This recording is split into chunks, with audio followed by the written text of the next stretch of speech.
ओम शांति। खुदा दोस्त की छत्रछाया जिसने हमको क्या कहा अभी, खोया हुआ राज्य दिलाया। तो भगवान के खुदा दोस्त की हमारे पर कितने उपकार हैं जो हमें खोया हुआ राज्य दिलाया, स्मृति दिलाई कि तुम क्या थे और क्या बन गए।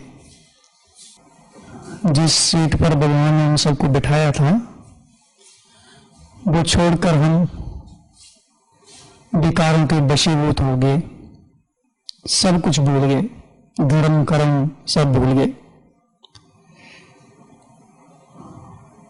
और विकारों के वशीभूत होकर दुखी हो गए, परेशान हो गए, तंग हो गए। फिर अंत में बाबा फिर से हमको सिंहासन पर बिठाता है और सिंहासन पर बिठाने के लिए बाबा वरदान देते हैं, क्योंकि सिंहासन पर बैठने के लिए योग्यता चाहिए। इसलिए बाबा जन्मते ही हम सबको पवित्र भव, योग्य भव का वरदान देते हैं, क्योंकि सिंहासन साधारण सिंहासन नहीं है। एक तो वृक्ति रूपी सिंहासन, दूसरा और कौन सा सिंहासन है? परमात्मा का दिल तख्त मशीन। उसके दिल तख्त रूपी सिंहासन पर हम आत्मा विराजमान होते हैं।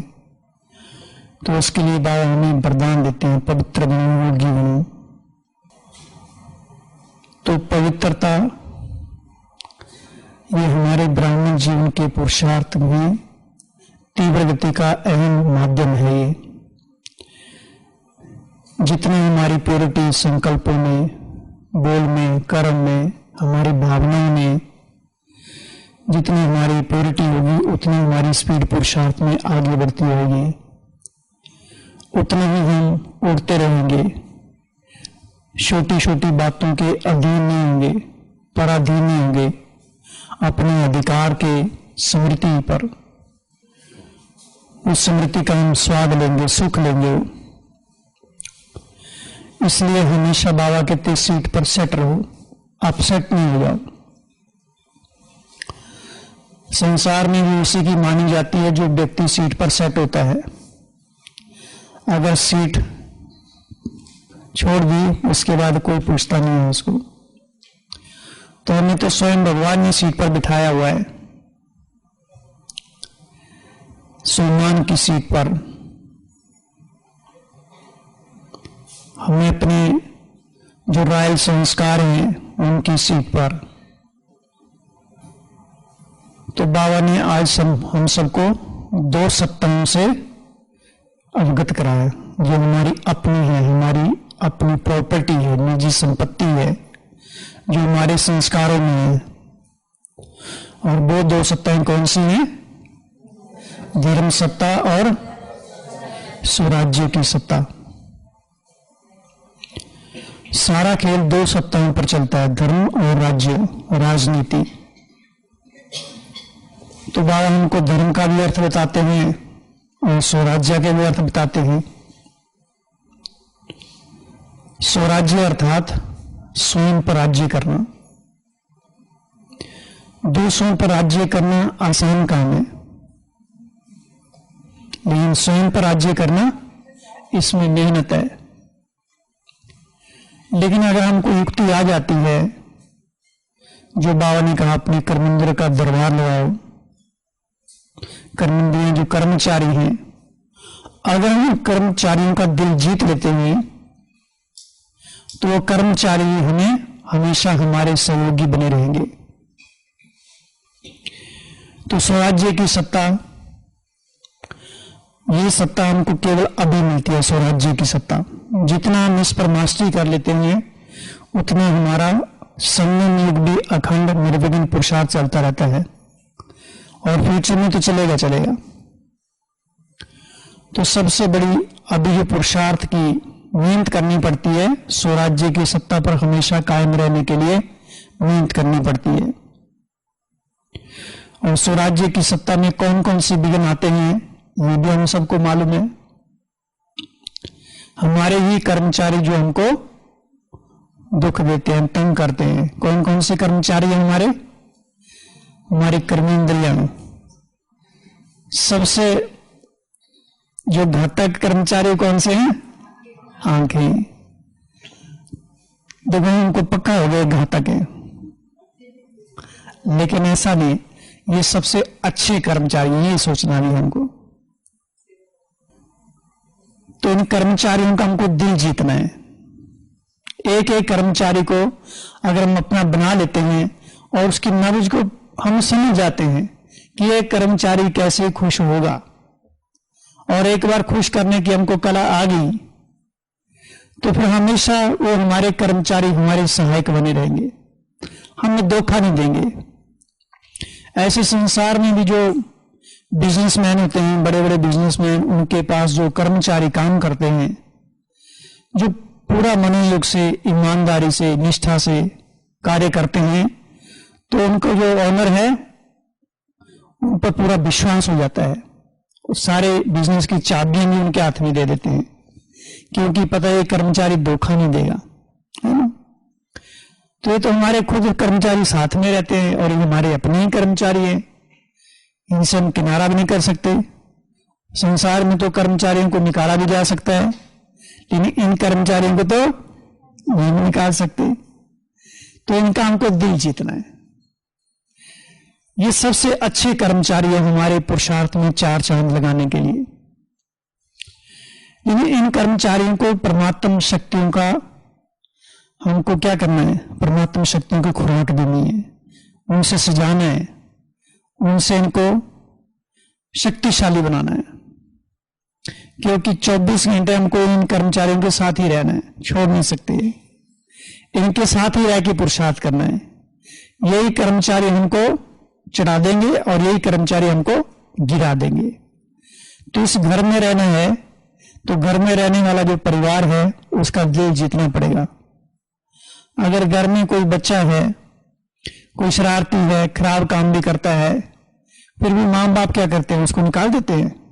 नहीं, माँ बाप का बहुत प्यार होता है। उनके मन में फिर भी संकल्प रहता है कि किसी न किसी तरीके से मेरा बच्चा सुधर जाए। उस बच्चे की कमजोरी का ढिंडोरा नहीं पीटते हैं, बाहर जाकर पीटते हैं कोई? तो आत्मा शरीर की मालिक है और एक कर्मेंद्रिय हमारी परिवार की तरह है। तो इनकी हमको पालना करनी है, इनको दुत्कारना नहीं है।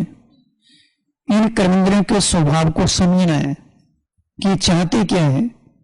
इसलिए बाबा क्या कहते हैं? रोज अपना दरबार लगाओ। तो दरबार तो हम हमेशा लगाते भी होंगे, बार बार लगाते, लेकिन बार बार धोखा भी खा लेते हैं। धोखा क्यों खाते हैं? क्योंकि एक बहुत कड़ी बीमारी लगी है हम सबको। उस बीमारी से शायद कोई अशुद्धता होगा, और वो कौन सी बीमारी है? देहाभिमान। देहाभिमान। और आज की मूल्य में था ना, व्यर्थ की बड़ी कड़ी बीमारी है। ये क्या नहीं बनने देती? आज के वरदान में था, डिस्क्रिप्शन में, योगी बनने नहीं देती है। तो हमको खुद की जांच करनी पड़ेगी कि व्यर्थ की बीमारी से मैं ग्रसित तो नहीं हूं। और ये बीमारी बड़ी सूक्ष्म है और बड़ी मीठी भी है, क्योंकि इस बीमारी से हमारा टाइम भी पास बहुत अच्छा होता है। कुछ समय के लिए बड़ा सुख मिलता है, रस मिलता है, लेकिन जब टाइम पूरा हो जाता है उसके बाद फिर दुख चालू हो जाता है। तो हमारी कर्मेंद्रियों में बीमारी समा गई है, चाहे वो बुरा देखना, बुरा सोचना, बुरा बोलना, बुरा सुनना, बुरा करना, बुरा पढ़ना, बुरा फॉरवर्ड करना। तो ये बड़ी घातक बीमारी है और ये हम सबको दिन प्रतिदिन दुखी करती रहती है। तो इसको हमको स्वीकार करना है। ऐसा नहीं है कि व्यर्थ से हमको परेशान हो जाना है, बल्कि स्वीकार करके उससे छूटने का खुद ही उपाय निकालना है। क्योंकि खुद को खुद ही निकाल सकते हैं, दूसरा कोई निकालेगा नहीं इसमें से। हमारे मन के अंदर क्या चल रहा है ये हमको खुद ही पता है। क्लास कराने वाला क्लास बता देगा कि व्यर्थ नहीं करो, व्यर्थ नहीं सोचो। बाबा भी बता के चला गया, कितने सालों से तो मुरलियां सुनते आ रहे हम, लेकिन मुक्त कहां हुए। तो बाबा ने मुक्त होने के साधन तो बताए हैं, लेकिन करना किसको पड़ेगा? स्वयं को ही करना पड़ेगा। इसलिए स्वयं का ही दोस्त बनना है, स्वयं से प्यार करना सीखना है, स्वयं पर रहम करना है। जब तक हम स्वयं पर रहम नहीं करते हैं तब तक हमारी चाल चलन सुधरेगी नहीं ठीक ठाक। लेकिन अंदर से हम सभी जैसे एक कीड़ा लगा होता है लकड़ी को, खोखले होते जाएंगे अंदर से। और फिर बाबा कहते हैं फिर खून जैसे कम होता है ऐसे फेस दिखाई देता है, शक्लें ऐसी होती हैं जैसे 12 बज गए हुए हैं। अरे भगवान मिला तो शक्ल से थोड़ा दिखाई देना चाहिए। एक तरफ बच्चे कहते हैं हमें खुशियों की खान मिली है, तो शक्ल के ऊपर दिखाई तो देना चाहिए। जिसके पास होता है वो दिखाई देता है, नहीं है तो फिर ऐसे चेहरा दिखाई देता है। तो अगर हमारे पास वो खजाने हैं, वो परमात्मा शक्तियां, या हमारे जो ओरिजिनल संस्कार हैं, जो आत्मा सतो प्रदान संस्कारों से परिपूर्ण थी, मुख्य 7 जो आत्मा के गुण हैं, कौन कौन से हैं? देखो सबको याद है ना? हाँ, तो याद तो है हमको सबको। बाबा कहते हैं नॉलेजफुल तो हैं, लेकिन नॉलेजफुल के साथ पावरफुल। एक है ज्ञान हम सबको बुद्धि में है, लेकिन वो ज्ञान शक्ति में तब्दील नहीं हुआ है। इसलिए समय पर ज्ञान स्मृति में आता है, लेकिन उस विघ्न से, उस व्यर्थ से मुक्त होने की ताकत नहीं आती है। इसलिए बाबा कहते हैं माया भी मुरली सुन रही है। अर्थात जब भी हम मुरली सुनते हैं तो माया मुरली सुन रही साथ साथ, अर्थात क्या? हमारे अंदर जो कमजोरियां हैं उन कमजोरियों से छूटने का प्रयास तो करती हैं, लेकिन साथ साथ में हमारा द्वंद्व चलता रहता है कि इनसे कौन छूटा है। अभी मुरली सुनने के बाद फिर हमारी जो दिनचर्या होती है, अंदर तो हम संकल्प करेंगे कि आज से व्यर्थ नहीं देखेंगे, लेकिन जैसे बाहर निकले तो चालू हो जाता है। क्यों? क्योंकि वो नॉलेज शक्ति के रूप में नहीं बदला है। तो ज्ञान को शक्ति में बदलना है तो हम पावरफुल बनेंगे। अदरवाइज इतने लंबे समय से ज्ञान सुनते सुनाते आ रहे हैं, लेकिन संस्कारों का परिवर्तन क्यों नहीं हो रहा है? वो तो है, लेकिन जिस अनुपात में हमको महसूस होना चाहिए कि हाँ अब हमारा परिवर्तन हुआ है। जो बाबा ने कहा व्यर्थ से वैराग्य, पिछले संडे की मुरली में था ना कि बच्चे वर्कशॉप तो करते हैं लेकिन वर्क में नहीं आता है। आज भी मुरली में था, विदेशियों के साथ मुलाकात। वर्कशॉप तो कर लेते हैं कि वैराग्य होना चाहिए, अगर वैराग्य नहीं है तो जीवन में क्या क्या परेशानी आती है, किन बातों से वैराग्य चाहिए, वर्कशॉप तो कर लेते हैं, लेकिन वर्क में क्यों नहीं आता है? क्योंकि नॉलेज को हमने शक्ति के रूप में बदला, अर्थात पावरफुल नहीं बने, केवल नॉलेजफुल बने। तो आज 2 प्रकार की जो सत्ताएं बाबा ने देखी। सबसे पहली सत्ता थी धर्म सत्ता। धर्म सत्ता अर्थात धारणा किसी की, बाबा ने तो 2 ही बताई, एक है सत्यता, दूसरा पवित्रता। और सत्यता अर्थात क्या? एक है सत्य बोलना, दूसरा सत्य अर्थात अविनाशी, तीसरा सत्य अर्थात आगे बुद्धि को चलाना। बाबा तो 2 ही बताते हैं, चिंतन तो हमको करना है। बाबा तो केवल रास्ता बता देंगे 2 कदम, आगे 2 किलोमीटर का रास्ता खुद ही चलना पड़ेगा। और सत्य अर्थात एक है सत्य बोलना, दूसरा सत्य अर्थात अविनाशी, तीसरा सत्य अर्थात हाँ जी हाँ स्वयं के सत्य स्वरूप में स्थित रहना। जो अविनाशी बताया, तो सारे दिन हम बॉडी कॉन्शियसनेस में रहते हैं या सोल कॉन्शियसनेस में रहते हैं, तो सारे दिन में सत्य असत्य के बीच ही हमारी द्वंद्व चलती रहती है, उसी में हमारा टाइम चला जाता है। इसलिए बाबा कहते हैं सबसे पहला जो लेसन है, अपने को आत्मा समझो। तो आत्मा सत्य है, अविनाशी है, लेकिन सारा दिन हम उस स्मृति में कहां रहते हैं? अगर अभी अभी निरीक्षण कर लें तो हम कितना आत्म स्मृति में बैठे होंगे। तो सबसे बड़ी तो एक मायावी परेशानी है कि हम शरीर से इतना चिपक गए हैं, इतना चिपक गए हैं कि उसके सारे संस्कार आत्मा के अंदर घुल गए हुए हैं। आत्मा में रावण घुस गया हुआ है। इसलिए बाबा मुरली में कहते हैं ना कि रावण में आत्मा नहीं है, आत्मा में रावण है।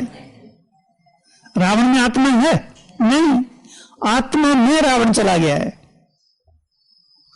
तो जैसे एकदम चीनी पानी के बीच में घुल जाती है, फिर उसको अलग करो, ऐसे आत्मा के अंदर रावण घुल गया हुआ है, अब करो इसको अलग। ये तो उस बंदर की तरह जो पहले भी बताया था कि एक बंदर है, बंदर कितना चंचल होता है ना। अब उसको 2-3 मधुमक्खी डंक मार दे तो क्या हाल होगा उसका। अच्छा, ऊपर से वो थोड़ा एक शराब की बोतल पी ले, फिर क्या करेगा वो, क्या हालत हो जाएगी। अच्छा, ऊपर से 5-7 प्रेत आत्मा घुस जाए उसके अंदर, ऐसा हमारा मानना है। अब करो इसको कंट्रोल। लेकिन बाबा ने हम सबको शक्ति दी है। फिर परमात्मा शक्ति के सिवाय मन नहीं बदलता है, लेकिन है ये सहज है अगर थोड़ा सा अटेंशन देंगे। मुश्किल नहीं है, बहुत आसान है ये, लेकिन हमने अपनी बुद्धि में मुश्किल शब्द डाल दिया है कि ज्ञान बड़ा मुश्किल है, योग बड़ा मुश्किल है, सेवाएं बड़ी मुश्किल हैं, धारणाएं बड़ी मुश्किल है। बाबा कहते मुश्किल शब्द ही डिक्शनरी से निकाल दो, योग शब्द को ही निकाल दो, क्या करो, याद, सहज याद, सिंपल याद। याद तो हमको रहती है सारे दिन में, 24 घंटे याद रहती है, लेकिन किसी और की याद रहती है, तो चेंज ही तो करना उसको सारा। तो केवल उस याद के साथ बाबा को जोड़ देना है। भले हम कर्म कर रहे हैं, ये सोचें ये कर्म हमको किसने दिया है, ये कर्म करने से फायदा क्या है, और ये कर्म दूसरों के लिए प्रेरणा कैसे बने, उस कर्म में मुझे कितनी खुशी मिल रही है, उस कर्म से मैं क्या सीख रहा हूं। वो कर्म मेरे भाग्य का निर्माण करने के लिए भगवान ने मुझे दिया है, ऐसी सेवा का मौका दिया है। तो हर चीज के साथ अगर हम ज्ञान को इन्वॉल्व कर देते हैं तो हमारा योग लगा रहेगा। योग ही नहीं कि बैठे बैठे योगी।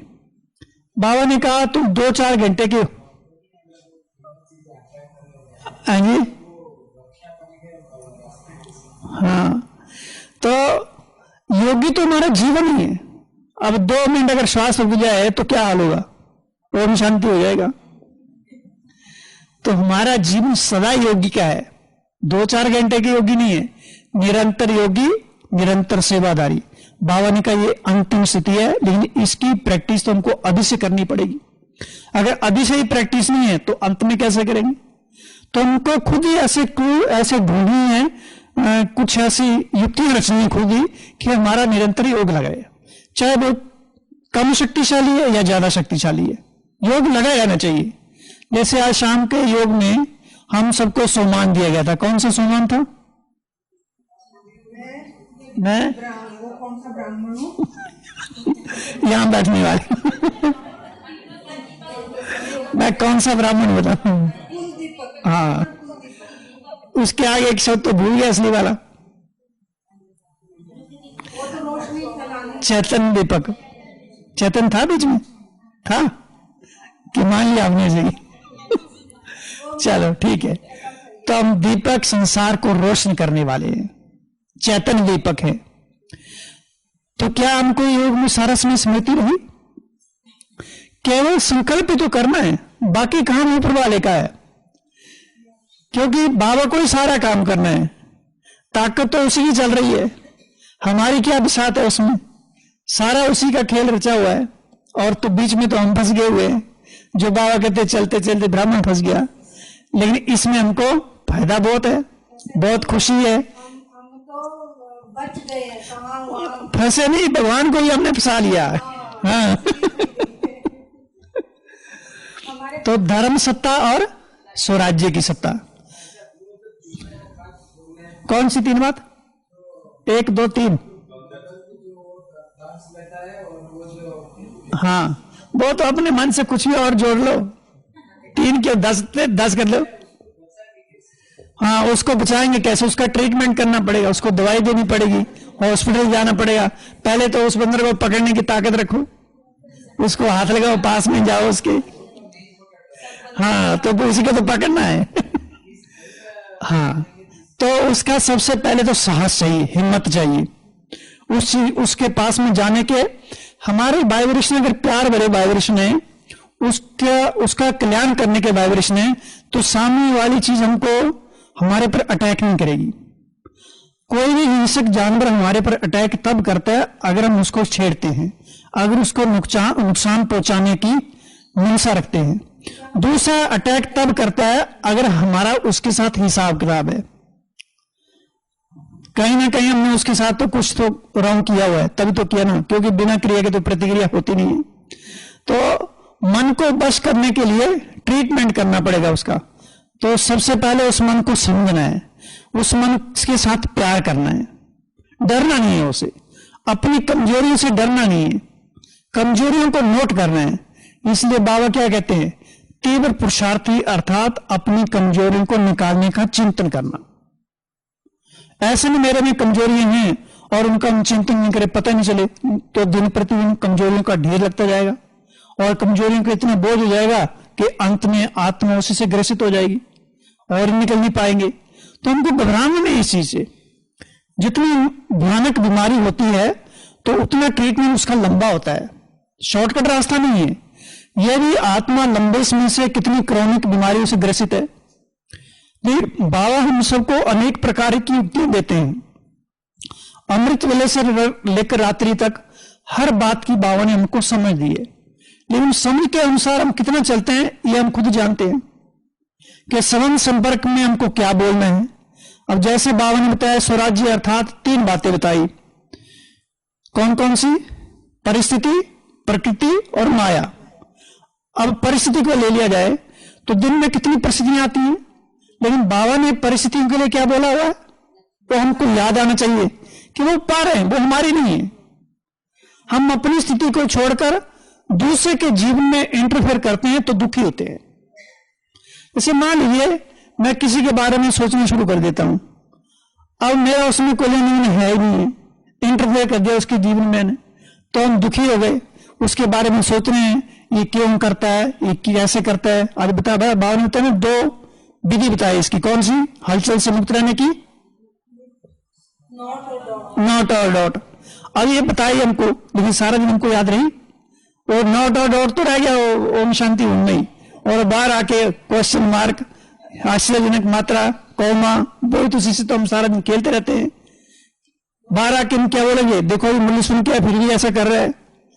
अब हमको ये सोचने की जरूरत क्या है। तो बहुत सारी ऐसी बातें हैं कि उन सेंटेंस के आगे हम फुल स्टॉप लगाने के बजाय उसको आगे बढ़ाने का, हमको विस्तार में जाने का रस हो गया है। इसलिए बाबा ने बताया ना कि व्यर्थ है विस्तार, था ना प्रधान में आज, लेकिन हमको सार रहना, उसके लिए चाहिए समेटने की शक्ति। तो हमको समेटना अभी, लेकिन विस्तार करने की आदत पड़ गई है। तो हमको समेटने की शक्ति की थोड़ी ग्रोथ चाहिए, उसको आगे बढ़ाना है।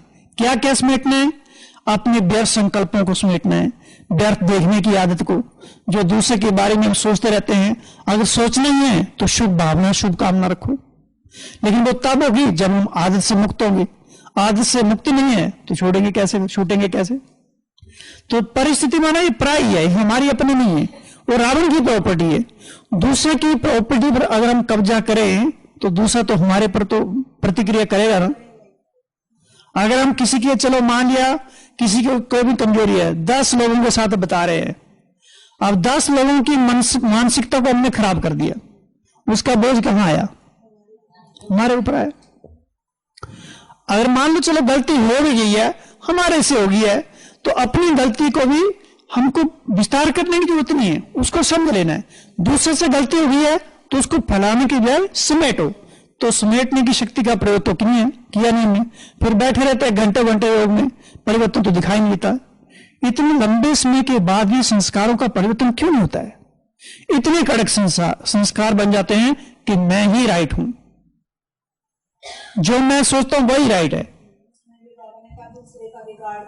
हाँ, दूसरे का रिकॉर्ड करो, तीसरे का भी करो, सबका करना पड़ेगा, रिकॉर्ड तो सबका करना पड़ेगा। तो हाँ, तो परिस्थिति अर्थात ये प्राय चीज है। हमारी स्थिति कौन सी है? स्वस्थिति अर्थात आत्मिक स्थिति। और कौन कौन सी स्थितियां हैं? लिस्ट बनाओ अभी अभी। कौन कौन सी स्थिति होनी चाहिए हमारी? देहवानी स्थिति होनी चाहिए, आत्मानी स्थिति होनी चाहिए, फरिश्ता स्थिति होनी चाहिए, कर्माती स्थिति होनी चाहिए, बिंदु रूप स्थिति होनी चाहिए,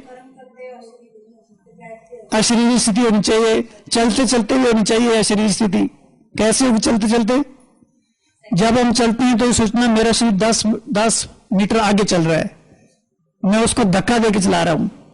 अब बैठे बैठे अगर शरीरी स्थिति है और शरीर हमको छोड़ना पड़े चलते चलते तो क्या करेंगे? तो कभी भी कुछ भी हो सकता है। तो हमको तो हर समय अलर्ट मोड पर रहना पड़ेगा, क्योंकि माया कौन से मोड पर घात लगाकर बैठी है, दुश्मन है, भरोसा थोड़ा नहीं है कि माया इधर ही आएगी। माया तो बताया ना कि आत्मा जो है, आत्मा के अंदर रावण घुस गया हो तो अंदर ही बैठा हुआ है, तो उसको बाहर निकालने के लिए हमको खुद ही योजना बनानी पड़ेगी। तो परिस्थिति प्राय है। दूसरा क्या बाबा ने कहा? प्रकृति।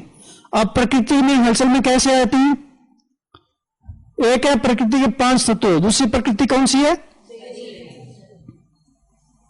ये शरीर, इसकी भी हलचल में आ जाते हैं। कैसे आते हैं इस प्रकृति की हलचल में? इसके अधीन कैसे होते हैं? बाबा ने कहा स्वराज्य अर्थात परिस्थिति, प्रकृति, माया, इन तीनों के अधिकारी होंगे, अधीन नहीं। कर्मेंद्रियों को लॉ एंड ऑर्डर प्रमाण चलाएंगे। तो सारे दिन में कर्मेंद्रियां जो है, ये दो देह जो है, प्रकृति है, ये भी हमको धोखा देती रहती है, क्योंकि हम इसको धोखा देते रहते हैं। हम आत्माएं इस प्रकृति को धोखा दे रहे हैं। तो जब हम अपने आप, अपनी जो फैमिली है हमारे कर्मचारी, उनको हम धोखा दे रहे हैं। कर्मचारी को पूरी पगार नहीं देंगे तो क्या होगा? क्या करेगा वो? स्ट्राइक कर देगा, स्ट्राइक करेगा और साथ में षड्यंत्र भी रचेंगे। अगर उसको पूरी पगार देंगे तो वो अपना होगा। तो इन कर्मेंद्रियों को भी पूरी पगार देनी है। कौन सी पगार देनी है? इनको बहुत प्यार देना है। और क्या देना है? इनको ज्ञान देना है, रिगार्ड देना है, सम्मान करना है इनका। बाबा ने क्या कहा? ये शरीर बड़ा वैल्यूएबल है, ये इसको थैंक्स देना है, क्योंकि इसी शरीर में तो रह के हमको पुरुषार्थ करना है। यही तो हमारा घर है, जिसके अंदर में रह के हमको इतना ऊंचा पुरुषार्थ करना है, इतनी सारी सेवाएं करनी है, इतना अच्छा योग लगाना है। तो इन कर्मेंद्रियों को, अभी ये पेट भी तो कर्मचारी है ना, तो पेट के अंदर हम ऐसी वैसी चीज डालते रहेंगे और अंदर से गुड़गुड़ करता रहेगा तो आवाज, तो हमारा ध्यान तो सारा वही जाएगा। तो हर चीज की अंडरस्टैंडिंग चाहिए, खाने पीने की भी, कि हमको कौन सी चीज सूट नहीं कर रही है, वो हमको खुद ही देखना है। मैं तो वो गैस चढ़ जाती है सिर में, कहीं गैस कहां हो रही है, पता भी है चीज खाने से हमको नुकसान हो रहा है, लेकिन ये जीव जो है ना, इन कर्मचारियों की दुश्मनी आपस में। तो जीव को स्वाद है, वो खा लेगी और दुख पेट को होगा। वैसे भाई जी थोड़ा सा यहाँ भोजन की जिसका वो है ना कंट्रोल, उसको भी थोड़ी सलाह देनी चाहिए। अब देखो रात को पाव भाजी बना देते हैं, रात को पकौड़े तो सुनिए, वो भी बात ठीक है आपकी, लेकिन वो हमारे लिए बनाया नहीं ना, तो जो आ रहे हैं उनके लिए बनाया। लेकिन ये जीव है ना, हमको वहां ले जाती है। हाँ, तो हमको देखना नहीं, हमको केवल उनके बारे में केवल सोचना है कि सब ठीक हो जाए। हमने दूसरे के जीवन में इंटरफेयर करने के लिए हमको प्रयास नहीं करना है, नहीं तो हम खुद दुखी हो जाएंगे। अच्छा मान लीजिए मैं दुखी हो गया खा पी के, और आप मुझे देख के दुखी हैं, तो दोनों दुखी हो गए। अब डॉक्टर दुखी हो गया तो हमारा मरीज का इलाज कैसे करेगा फिर? तो अपने आप को डॉक्टर समझना है, क्योंकि जो यहाँ आते हैं वो तो कभी कभार आते हैं ना। तो हमको क्या करना है? हर चीज यहाँ तो उपलब्ध होती है, तो अपनी समझ के साथ करना है, ठीक है। तो परिस्थिति और प्रकृति का भी हमको ध्यान रखना है। जितना हम इस प्रकृति का ध्यान रखेंगे, दूसरी प्रकृति भी हमको सहयोग देगी, चाहे वो सर्दी गर्मी, हमेशा उस प्रकृति के अनुकूल हमारी ये प्रकृति हमको सहयोग देती रहेगी। तीसरा था माया। माया भी हमको अधीन नहीं करे। माया भी बड़ा राय रूप से आती है। पिछले संडे में बोली था ना कि माया नए नए रूप में आती है, और नए नए रूप तो सबको पता ही है, सबके अपने अपने हो सकते हैं। तो ये थी धर्म सत्ता और राज्य सत्ता। बाबा ने कहा धर्म सत्ता की निशानी है कौन सी? लाइट का ताज और रतन जड़ित ताज। अब लाइट का ताज अर्थात क्या? पवित्रता का ताज। और रत्न जड़ित अर्थात हाँ, तो उसका अनुभव अभी हमको करना है, बाहर नहीं करना, अभी अनुभव करना है। आगे स्वर्ग कहां देखा हमने? देख तो अभी हम रहे हैं ना, वो तो अनुभव, अगर जीवन मुक्ति स्थिति का अभी अनुभव नहीं करेंगे तो वहां कैसे करेंगे? तो बाबा ने कहा मुक्ति, जीवन मुक्ति का अनुभव तो अभी संगम पर करना है। संगम युग है, अनुभव करने का युग है। द्वापर युग से तो बाबा ने कहा दोनों सत्ताएं अलग अलग हो जाती हैं, लेकिन सत्युग में दोनों सत्ताएं एक के हाथ में रहती हैं, धर्म सत्ता भी और राज्य सत्ता भी। अखंड निर्विघ्न राज्य चलता है। लेकिन इन सत्ताओं के अधिकार, इन सत्ताओं का अधिकार हमको रखना है, उसकी स्मृति रहनी चाहिए। बाबा ने कहा अपना अधिकार भूल जाते हैं, इसलिए बच्चे अधीन हो जाते हैं। और अधिकारीपन की सीट पर सेट रहेंगे तो सारी शक्तियां हमारे पास में, सारी सत्ताएं हमारे पास में हैं। बाप तो अधिकार देने के लिए दे रहे हैं, लेकिन बच्चे लेने में नंबरवार बन जाते हैं। देना मुश्किल होता है, लेना तो आसान है, लेने में तो खुशी होती है, लेकिन लेने में भी हम अपना सामर्थ्य नहीं रखते हैं। क्यों नहीं लेते हैं? बाबा से क्यों नहीं लेते? इतना व्यर्थ में चले जाते हैं। और विधि, वो लेने की जो विधि है उससे, लेने की विधि, क्योंकि हमारा पात्र भी वैसा चाहिए, वैल्यू चाहिए उस चीज की, उससे प्यार चाहिए। जैसे बड़े ऑफिसर से अगर हमको बात करनी है तो हमारी बुद्धि भी वैसी चाहिए ताकि उसकी बात को समझ सके हम। तो बाबा परम पवित्र है, तो हमारा पात्र भी तो ऐसा चाहिए ना कि जिस पात्र के अंदर परमात्मा के सारे अधिकार बैठ सके। वो अधिकार कौन कौन से? सर्व खजानों का अधिकार मिला हो हमको, सर्व शक्तियों का, सर्व गुणों का, कितने सारे अधिकार मिले हमको। वो सारे अधिकारों की हमको स्मृति लेनी चाहिए। लेकिन होता क्या है, हम अधीनता के संस्कारों के वशीभूत हो जाते हैं, इसलिए खुद ही उलझते रहते हैं। उलझाता कोई दूसरा नहीं है, खुद ही हम अपने ऊपर बेरहमी करते रहते हैं। पता भी है ये चीज नहीं करनी चाहिए, लेकिन फिर भी चले जाते हैं। लेकिन ऐसा नहीं है कि वो व्यर्थ से हम एकदम मुक्त हो जाएंगे। अगर आता भी है फिर से संकल्प करो। बाबा ने कहा बच्चे संकल्प तो करते हैं, लेकिन उसमें दृढ़ता कम होती है। तो दृढ़ संकल्प भी करते हैं, फिर भी हो जाता है, और दृढ़ता ज्यादा करनी पड़ेगी। दृढ़ता ही सफलता की चाबी है।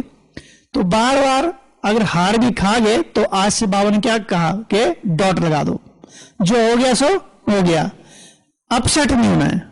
अपसेट होते हैं तो क्या होता है, फिर हलचल में आते हैं। तो बाबा ने कहा मुझे गिफ्ट दे दो, अपसेट की मधुबन में गिफ्ट दे के जाओ। और गिफ्ट तो किसको दी जाती है? जो जिससे हमको प्यार होता है। और फिर गिफ्ट वापस में लेते हैं, ये अपने आप ही आ जाती है। तो हाँ, तो अपसेट नहीं होना अपने को। अपसेट होने के संस्कार हमारे पास्ट के संस्कार हैं, इसलिए बार बार या तो हम अपने पास्ट लाइफ को देखते रहते हैं, और सारे दिन में जो हमारे जैसे सवेरे से लेकर अभी तक, अभी जो बीत गया उसको कुछ नहीं कर सकते हैं। अभी प्रेजेंट मोमेंट में जीना है। पास्ट की बात को पकड़ते हैं तो अपसेट हो जाते हैं। इसलिए प्रेजेंट क्या है? उपहार है, वो हमारे लिए गिफ्ट है। इसलिए प्रेजेंट मोमेंट में कि अभी हमको जो स्मृति है ज्ञान की कि भगवान ने हम सबको खुशियों की खान दी है, तो हमारा फेस कैसा दिखाई देना चाहिए? बाबा ने कहा मुस्कुराता हुआ। मैं आज की मुरली में क्या बताया? रूहानी गुलाब, गुलाब की तरह चाहिए। लेकिन है कैसा? कौन से फूल की तरह है? ऐसे शुरू होता है का से खत्म, आंख के फूल की तरह तो नहीं गई। तो रूहानी मुस्कुराता हुआ खिला हुआ गुलाब चाहिए चेहरा ऐसा। नहीं तो बाबा ने कहा कोई कोई बच्चों का फेस ऐसा दिखाई देते पता नहीं जैसे सारा खून ही निकाल लिया हो किसी ने। तो ऐसा तो नहीं होना चाहिए ना। भगवान के बच्चे और उदास अच्छा लगेगा? ये कोई साहूकार का बच्चा हो और वो ऐसे उदास रहे, बैठा रहे, तो क्या लोग कहेंगे कि इसके माँ बाप घर में पूछते नहीं खाने पीने के लिए, कैसे माँ बाप होंगे? तो हमसे भगवान के बच्चे हैं। और बाबा ने कहा कि अंत में तो तुम बच्चों के चेहरे से तो प्रत्यक्षता होगी। निश्चय होना चाहिए, निश्चय और नशा, ये दोनों चीजें होनी चाहिए। तो ये चेहरा जो है ना, ये हमारा क्या है? ये परमात्मा को प्रत्यक्ष करने का दर्पण है। इसलिए बताया इन कर्मेंद्रियों की महत्ता को समझना है। ये साधारण कर्मेंद्रियां नहीं है, सारे संसार को रोशन करने के लिए भगवान ने हम सबको दृष्टि दी है। सारे संसार को परमात्मा शक्तियों की साकाश के लिए दृष्टि प्रदान की है। बाबा ने कहा तुम बच्चे मुझे क्या देते हो? पुराना तन जो दवाइयों के धक्के से चलता हुआ है, सड़ा हुआ शरीर है, धन कैसा है, काला धन है। मन कैसा है, जो भटकता रहता है बंदर की तरह। ये तुम बच्चों ने मुझे दिया है, और मैं तुमको क्या देता हूं, विश्व की बादशाही देते हो। तो बाबा हमको क्या देते हैं, और हम बच्चे बाबा को क्या देते हैं। तो कितना उपकार है हमारे पर। अगर ये बातें भी अगर हमको स्मृति में रहती हैं तो भी खुशी और नशा चढ़ा रहेगा, और उन संकल्पों का प्रभाव फिर हमारे फेस पर स्वतः दिखाई देता है, क्योंकि हर संकल्प हमारे पूरे शरीर को प्रभावित करता है। अच्छा शक्तिशाली संकल्प करेंगे तो हमारी स्थिति शक्तिशाली रहेगी। कमजोर संकल्पों की रचना करेंगे तो हम जैसे माया के वश हो जाएंगे। तो हमारे चेहरे पर उदासी, फिर वही सोच चलती रहेगी, क्या करूं, होता तो है नहीं है, कौन बनाए, छोड़ो चक्कर को, जैसे चल रहे वैसे चलते जाओ, कोई बात नहीं, देखा जाएगा, ड्रामा में होगा, मेरा पार्ट तो कर लेंगे। तो ये गे की भाषा में हम फिर question mark, comma, full stop, उसी में उलझे रहते हैं। तो क्या करना है, नॉट और डॉट। जो नहीं करना है प्रैक्टिस कीजिए उसकी, नहीं करना तो नहीं करना, छोड़ दो उसको, किनारे हो जाओ। और डॉट, फुल स्टॉप लगा दो। होली जो बीत गया सो बीत गया, होली बात। हम बाबा के होली है, 4 प्रकार की होली बताते हैं मुरली में। कौन कौन सी? हाँ, एक होली माना बीत गई, दूसरा होली अर्थात पवित्र, तीसरा मैं बाप की होली, चौथा रंग वाले होली, बाप के रंग में रंगी, और पांचवा, और बुद्धि को चलाना पड़ता है ना, बुद्धि को चलाओ। क्या हो सकता है पांचवा होली का और अर्थ? जलाना। ये तो बताया नहीं किसी ने, जलाना। सबसे पहले तो होली को जलाना पड़ता है। तो होली में क्या जलाते हैं? तो अपने पुराने संस्कारों के जो व्यर्थ का जो गोबर अंदर भरा पड़ा है, बाबा कहते हैं भूसा बुद्धि में भरा पड़ा है, उन संस्कारों को जला दो, वो व्यर्थ के संस्कारों को जला दो। तो ये 5 होली के अर्थ हो गए। और छठा आ जाएगा, आता। देखो थोड़ा सा प्रयास करेंगे ना, सचमुच बाबा हेल्प करता है अगर हम थोड़ा प्रयास करेंगे तो। हाँ जी, होली मनाना, देखो छठा निकला है कि नहीं है। और 7वां होली अर्थात मनाना, मनानी है। और मिठाई खा, नाचना गाना, उत्सव, हाँ, खिलाना, खाना भी खिलाना भी। फिर ये कितने प्रकार की होली होगी। तो ऐसे होली की लिस्ट बनाएंगे तो क्लास तो अपने आप ही तैयार हो जाती है, कराने की जरूरत नहीं है। और वो क्लास अपने लिए फायदेमंद होती है। जो भी हम चिंतन करते हैं आधा पौना घंटा, हमने देखा है खुद ही वो सबसे ज्यादा फायदेमंद हमारे अपने लिए रहता है। इसलिए खुद इसके स्तर पर अपने आप को चिंतन करना है, बुद्धि को विशाल बनाना है, क्योंकि बाबा ने बुद्धि के लिए वरदान दिया हुआ है। कौन सा? दिव्य बुद्धि का। अब भगवान का वरदान मिला हुआ तो काम तो करेगा ना, लेकिन उस पर थोड़ा हमको थोड़ा मेहनत तो करनी पड़ेगी, बुद्धि को तो चलाना पड़ेगा। विशाल बुद्धि का वरदान दिया हुआ है, दूरांदेशी बुद्धि का वरदान दिया हुआ है, पवित्र बुद्धि का वरदान दिया हुआ है। और कौन कौन सी बुद्धि का वरदान दिया हुआ है? पारस बुद्धि का वरदान दिया हुआ है, दिव्य बुद्धि, स्वच्छ बुद्धि, ईश्वरीय बुद्धि, दैवी बुद्धि, हंस बुद्धि, मंद बुद्धि। देखो इस पर कितना खुश होगी।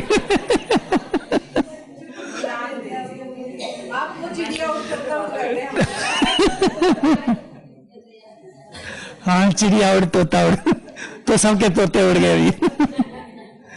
तो बाबा ने हमको कितने वरदान दिए बुद्धि के, है ना। तो हमारे पास चिंतन करने का बहुत सारा मटेरियल है। बाबा ने हम सबको इतना मटेरियल दे दिया, इतना मटेरियल दे दिया कि वो खत्म नहीं होता। जो बाबा उसके लिए एग्जाम्पल क्या देते कि सागर को स्याही बनाओ, जंगल को कलम बनाओ, धरती को कागज बनाओ तो भी लिखा न जाए।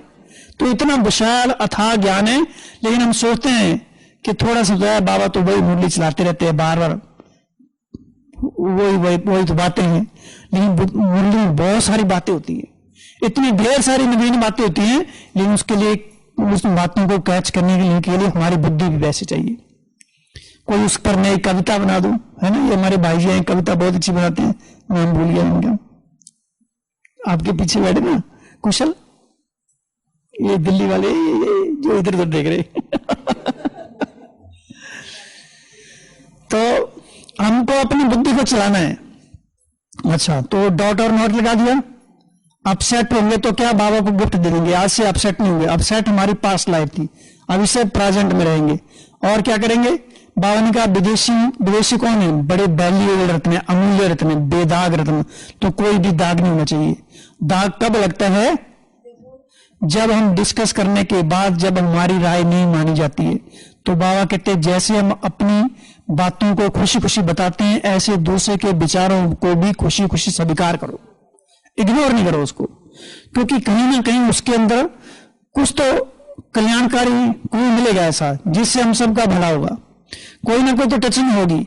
तो हर एक का रिगार्ड देना है, और हर इंसान रिगार्ड का ही प्यासा है, पूरा संसार रिगार्ड का प्यासा है। सम्मान देंगे सम्मान मिलेगा, अगर सम्मान नहीं देंगे तो सारा सामान ही चला जाएगा। देना ही लेना है, तो दुआएं देनी दुआएं लेनी है। तो कितनी सारी बाबा बताते हैं, इसलिए बाबा क्या कहते हैं कि करके सिखाओ, कह के नहीं सिखाओ। कहना आसान है लेकिन करना उससे आसान है। बहुत मुश्किल बना लिया ना, नहीं करना उससे आसान है। थोड़ा भी हम कुछ करते हैं तो उसका इफेक्ट दूसरों पर तो जरूर पड़ता है, इसलिए हर चीज की शुरुआत स्वयं से करनी है।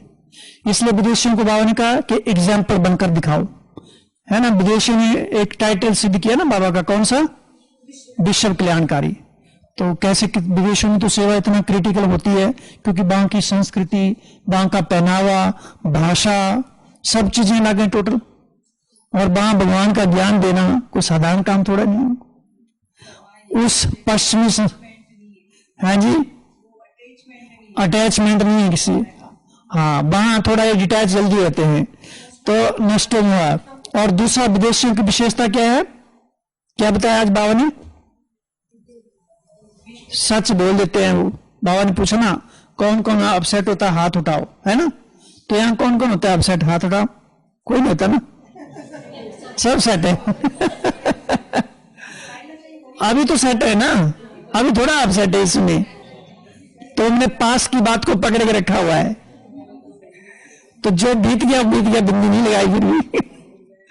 तो बाबा कहते हैं बच्चे तो बाप को खुश कर देते हैं, है ना, इसकी भी मुबारक कहते हैं।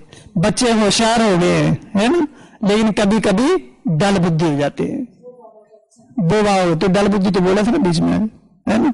तो डल नहीं बनना, क्या बनना है? विशाल बुद्धि बनना है। तो जितनी भी बाबा हमको बातें बताते हैं उसका हमको चिंतन करते रहना है। तो स्वराज्य अर्थात अपने कर्मेंद्रियों को कंट्रोल करने के लिए खुद ही प्लान तैयार करना है, क्योंकि कर्मेंद्रियां हमारे जीवन में सबसे अहम माध्यम है पुरुषार्थ को आगे बढ़ाने के लिए, चाहे वो सूक्ष्म कर्मेंद्रियां, स्थूल कर्मेंद्रियां हैं, बुद्धि है, मन है, संस्कार हैं, इनसे हमको प्यार करना सीखना है। बुद्धि बाबा कहते हैं सोने का बर्तन होना चाहिए। तो सोने का बर्तन कैसे बनेगा? जब इसमें स्वच्छ बनेगा और परमात्मा ज्ञान का चिंतन करते रहेंगे। जितना बुद्धि की सफाई करते रहेंगे उतना चमकेगी। जैसे बर्तन होते हैं उसको क्या करते हैं कुछ सालों के बाद? कलई, कलई कहते हैं उसको, हाँ। तो कितना साफ हो जाते हैं, चमक जाते हैं वो, है ना। तांबे का बर्तन होते तो कैसे साफ करते हैं उसको? नींबू और नमक डालते हैं, कितना साफ हो जाता है। तो बुद्धि को भी नींबू और नमक से साफ करने का है। कैसे साफ करेंगे इसको? ज्ञान के जल से साफ करेंगे, योग की अग्नि से, है ना। ऐसे योग में प्रयोग करना है कि मैंने अपने मन बुद्धि संस्कार को निकाल के सामने रख दिया। एक भट्ठी लगी है, परमात्मा शक्तियों की भट्ठी, एकदम प्रचंड ऊर्जा उसमें से अग्नि निकल रही है, और जैसे मैंने उसमें डाल दिया है और सारे निखर के फिर उसको यहां रख दिया। अपने आप ही नए नए प्रयोग करने हैं, खुद अपने आप ऐसे अनेक विजन हमको खुद क्रिएट करने हैं ताकि मन बुद्धि बिजी रहे। नहीं तो मन बुद्धि को भागने के बहुत चांस है, हाँ जी। उसको काम दे देना उसको, और फिर एक बार रस बैठ गया तो फिर मन बुद्धि जाएगा नहीं कहीं भी। सारा खेल तो मन बुद्धि के ऊपर ही है। मन बुद्धि भागते हैं तो हम दुखी हो जाते हैं, मन बुद्धि कंट्रोल है तो आत्मा को रस मिलता है। और एक बार रस मिलना हो गया मन बुद्धि को तो आत्मा फिर बार बार, एक बार हमने आम खा लिया तो बार बार कहां बुद्धि जाएगी, है ना, आम खाने में, है ना। तो जो भी चीज मिलती है अच्छी मिलती है। बच्चों को चॉकलेट देते हैं, अगर फिर एक बार अगर हमने किसी को चॉकलेट दे दी तो जब भी वो बच्चा वहां से गुजरेगा तो देखेगा एक बार कि दोबारा चॉकलेट मिलेगी इधर से। तो बाबा ने भी हमको चॉकलेट खिला दी है, कौन सी? ज्ञान योग की चॉकलेट। लेकिन ये चॉकलेट करेले की तरह मीठी थोड़ा नहीं है, इसको मीठा हमको खुद बनाना है। कितना हम इसमें ज्ञानियों का मिठास डालते हैं, कितना हम अपने मन बुद्धि को परमात्मा ज्ञान रत्नों से भरते हैं। बाबा ने कहा ज्ञान रत्न क्या है, जैसे हीरे मोती हैं। हीरा कितना वैल्यूएबल होता है। तो बाबा ने कहा, पिछले संडे की मूल्य में कहा था ना, मैं तुमको क्या बनाने आया हूं, हीरे तुल्य हो, कौड़ी तुल्य से हीरे तुल्य। तुम क्या बन गए थे? तो बाबा हम सबको हीरे तुल्य हो। और हीरा कितनी चमक बिखेरता आपने। थोड़ा सा भी अगर हीरे को दाग लग जाए तो उसकी वैल्यू कम हो जाती है। तो बाबा कैसे तुम बच्चे तो फ्लॉलेस हो, दाग रहित हो, बेदाग हीरे हो। तो हम परमात्मा की ओर से तराशे जाने वाले हीरे हैं। कितनी हमारी खुश नसीबी है। कम बात थोड़ा नहीं है कि स्वयं भगवान हमको तराश रहा है, वो हमको ज्ञान रत्नों से श्रृंगार रहा है। तो ऐसे अनेक प्रकार की महावाक्य जो आत्मा को पंख लगा देते हैं, उड़ान भरती है। अगर हम थोड़ा सा भी चिंतन करते रहेंगे और जब भी प्रयोग में बैठेंगे तो फिर उसमें चिंतन करने की आवश्यकता नहीं रहती है। एक ही कोई पॉइंट पर आत्मा ठहर जाती है और सारा रस परमात्मा रस से अनुभव होने लगता है। फिर कौन क्या कर रहा है, कहां जा रहा है, उठ रहा है, बैठ रहा है, खांस रहा है, बुद्धि जाती नहीं है वहां, कुछ भी होता रहे वहां। एक बार रस का अनुभव हो गया फिर आत्मा उसी में रम जाती है। जैसे आपस में अगर दो सहेलियां बात कर रही हो जिनमें बहुत रस आ रहा हो तो बीच में दूसरे के पास में बातें सुनाई देती होगी कोई। तो अगर हम दो सहेलियां कौन सी हैं, मैं आत्मा और परमात्मा, हम दोनों सहेलियां हैं। तो आपस में अगर बातें करना चालू कर दिया तो फिर बाबा कुछ भी करता रहे, कोई भी, वो दोस्त है ना हमारा। तो बाबा को अपनी सहेली बनाना है, दूसरी संसार की सहेलियां डुबा देंगी, नहीं ये सहेली हमको। तो बाबा को क्या, बाबा ने कहा गीत में भी क्या सुना, खुदा दोस्त की छत्र छाया है, जो खोया हुआ सो राज्य हमको लौटा दिया। तो कितना बड़ा राज्य हमको लौटा दिया। वो सतयुगी राज्य तो छोटा है, संगमयुगी राज्य कितना बड़ा है। सबसे बड़ा राज्य तो यही है। कल बाबा ने मुरली में क्या कहा था प्रश्न के उत्तर में, ईश्वरीय संतान का ज्यादा बड़ा पद है। हाँ, ईश्वरीय संतान का ज्यादा बड़ा पद है। लेकिन कल के प्रश्न उत्तर में क्या कहा था, तो कभी भी ये मत कहना दुखी होके कि घर जाना। हाँ, बानप्रस्थियों को संकल्प तो नहीं आता, तुम बच्चे बानप्रस्थी हो, ये संकल्प तो नहीं आता घर जाना है। बाबा ने दो ही तो बात कही कि दुखी होके कभी ये नहीं कहना घर जाना है, लेकिन याद रखना वानप्रस्थ हूं, अब घर जाना। अब घर जाना, दोनों बात बाबा कहते हैं। तो कभी कुछ कह जाना तो पड़ेगा ही, लेकिन हम दुखी ना रहें, क्योंकि ये सबसे बेस्ट लाइफ ये संगम युग जीवन है। जब तक हमारा संगम युग जीवन है तो एक भी सेकंड बिना खुशी के बीतना नहीं चाहिए। हाँ, बीच में गायब हो सकती है, लेकिन फिर से उठ के खड़े हो जाना, फिर से उड़ान भरनी है, फिर से नया पुरुषार्थ, फिर से नया संकल्प, फिर से नया जीवन, फिर से नया उमंग, नई ऊर्जा, नया दिन, नई रात, नया पुरुषार्थ। तो नवीनता जीवन में चाहिए। अगर जीवन में नवीनता नहीं है तो क्या होता है, फिर उदासी आती है वहां। तो ऐसे अनेक सारी बातें हैं जो चिंतन करते ऐसे टाइम पूरा होगा, ऐसे पता नहीं चला। ओम शांति।